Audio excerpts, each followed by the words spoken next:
नमस्कार मित्र. Motivation, inspiration, positiveness या विषयावर आपण काही संवाद साधतो आहोत, चर्चा साधतो आहोत. यामधून आपल्या रोजच्या जीवनामध्ये अनेक गोष्टी करताना आपल्याला या गोष्टींची गरज भासत असते. मरगळलेल्या निराश मनाला उमेद देण्यासाठी सकारात्मकता पाहिजे, पॉझिटिव्हनेस पाहिजे, आपलं मन आनंदित पाहिजे. निराश झालेल्या मनाने आपण काही करू शकत नाही. म्हणून आपलं मन आनंदित पाहिजे आणि निरोगीसुद्धा पाहिजे. वाईट विचारापासून दूर दूर नेण्याची आपल्याला कला साध्य झाली तर आपलं निरोगी मनाच्या साहाय्याने आपण आनंदी गोष्टी खूप करू शकतो. आपल्यासाठी एक सकारात्मकता आणि पॉझिटिव्हिटी, मोटिवेशनवर आधारित असा हा लेख कसा वाटतो जरूर तुम्ही ऐका आणि पुढे मित्रांनाही शेअर करा. कारण सकारात्मकता, पॉझिटिव्हनेस ही सगळ्यांना आनंदासारखी वाटण्याची गोष्ट आहे. तर लेख सादर करतो, निरोगी मनाचे रहस्य. माणसाचे मन ही एक अगम्य गोष्ट आहे. बाह्य रूपावरती भाळून जाण्याची सवय असलेल्या आपल्यासारख्या माणसांना मन या वस्तूचा शोध घेणे काही केल्या जमत नाही. म्हणूनच म्हणतात की अथांग मनाचा थांग लावणे ही एक कठोर साधना आहे. पण मित्रांनो, फार पूर्वीपासून, संत महात्म्यांच्या काळापासून, त्याही आधीच्या पुरातन काळापासून अध्यात्म आणि संत साहित्य या दोन सत्संगांनी आपल्याला मन नावाच्या वस्तूबद्दल खूप काही सांगितलं आहे. आणि आपली मन जाणून घेण्याची जी जिज्ञासा असते, कुतूहल असतं, ते पूर्ण करण्याचं सामर्थ्य संत साहित्यात आणि संत सत्संगामध्ये, अध्यात्मामध्ये, या विचारशक्तीमध्ये नक्कीच आहे. बाह्य शरीर काय आणि अंतरंगातले शरीर स्वरूप काय, विविध उपचाराने हे दुरुस्त करता येते. मन ही एक अजब शक्ती जी आपल्या ताब्यात कधीच नसते.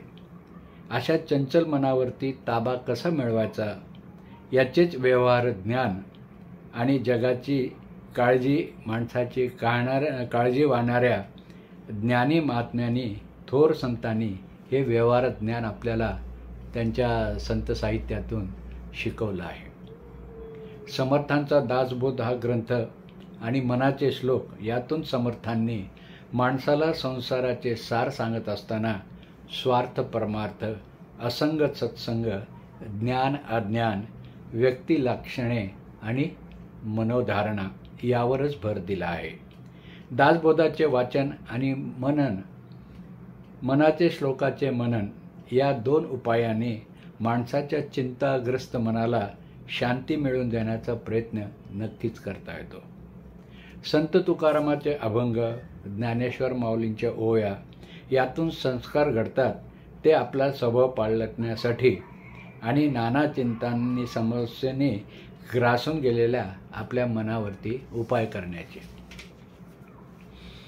तनाचे ऑपरेशन करता येते पण मनाचे नाही, कारण मन हे सूक्ष्म आहे. मित्र, आपल्या मनाचे 3 दोष आहेत: मल, विक्षेप आणि आवरण. माणसाने कितीही सांगितले माझे मन साफ आहे, पण ते सर्व खोटे. जोपर्यंत हे 3 दोष जात नाहीत तोपर्यंत मन शुद्ध होत नाही. मल म्हणजे मनात पापवासना येणे. विक्षेप दोष म्हणजे मनाच्या ठायी चंचलपणा असणे. आणि आवरण दोष म्हणजे अज्ञानाचा पडदा असणे. शास्त्रात 10 चंचल पदार्थ सांगितले आहेत, त्यात मनाचा पहिला नंबर आहे.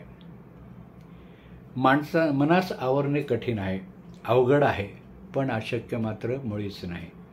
देवाच्या कृपेने, संताच्या कृपेने हे सर्व शक्य आहे.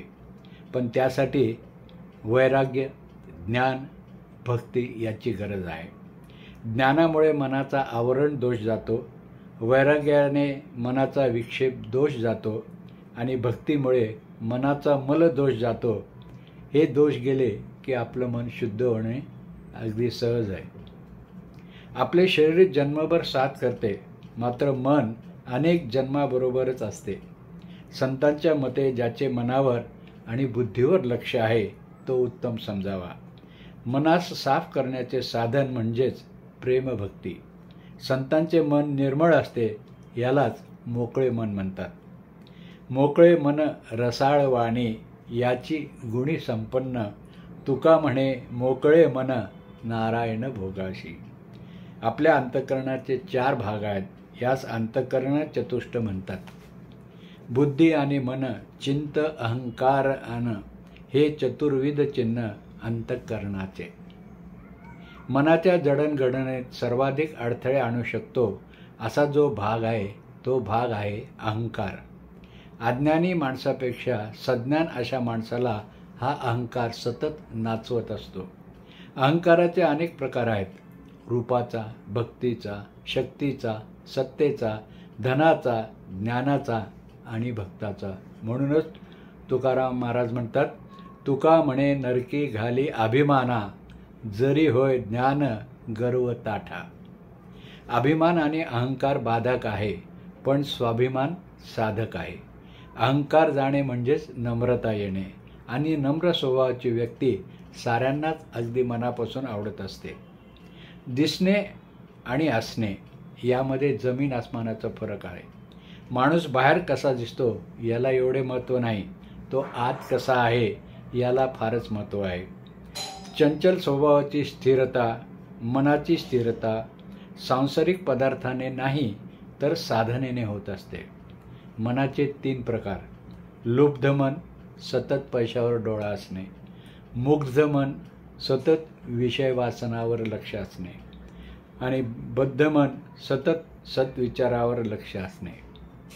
मनाचा आणि स्वभावाचा जवळचा संबंध आहे. स्वभाव बदलणे फार कठीण समजले जाते. स्वभावास औषध नसते असे म्हटले जाते. परंतु जसे जसे मन पालटू लागते तसे तसे स्वभावात झालेले बदल आपल्याला जाणू लागतात. म्हणूनच मनाच्या ठायी जर बदल घडून आणता आले असते तर स्वभावात पालट होणे अशक्य नाही. बाह्य व्यवहारात आचरण करताना गुणवत्ता पाहिली जाते, पोशाख कसा आहे याकडे लक्ष दिले जात नाही. म्हणून समर्थ बहिरंग परिवर्तनापेक्षा अंतरंग परिवर्तनाला महत्त्व देतात. ते म्हणतात, मूर्खपण सांडिता जाते, शहाणपण शिकता येते, कारभार करिता उमजते सकळ काही. बहुतांचे मुखी उरावे, बहुतांचे अंतरी भरावे, उत्तम गुण विवरावे भूमंडळी. अशा उत्तम गुणांनी युक्त व्यक्ती ज्यावेळी आपल्या सहवासात येत असते त्यावेळी आपल्याला मनाला एक वेगळा असा निरामय आनंद होत असतो. अशा स्वभावाच्या व्यक्तीचे मन अर्थातच सामान्य माणसासारखे विकारांनी भरभरून गेलेले नसते. कारण ज्ञान आणि विवेकाच्या बळावरती, सत्विचारांच्या बळावरती अशा माणसांनी आपापल्या विकारग्रस्त मनावरती विचारपूर्वक ताबा मिळवलेला असतो. तर असे हे निरोगी मनाची गुरुकिल्ली आज मी तुमच्यासमोर उलगडून दाखवली. निरोगी मनाचे रहस्य हा लेख माझ्या मनाचे अंगणात या ललित लेख संग्रहातील आहे. हा लेख आपल्याला कसा वाटला आपले अभिप्राय जरूर द्या, कॉमेंट्स करा आणि चॅनलला सबस्क्राईब करून मित्रमंडळीलाही हा लेख व्हिडिओ जरूर शेअर करा. नमस्कार.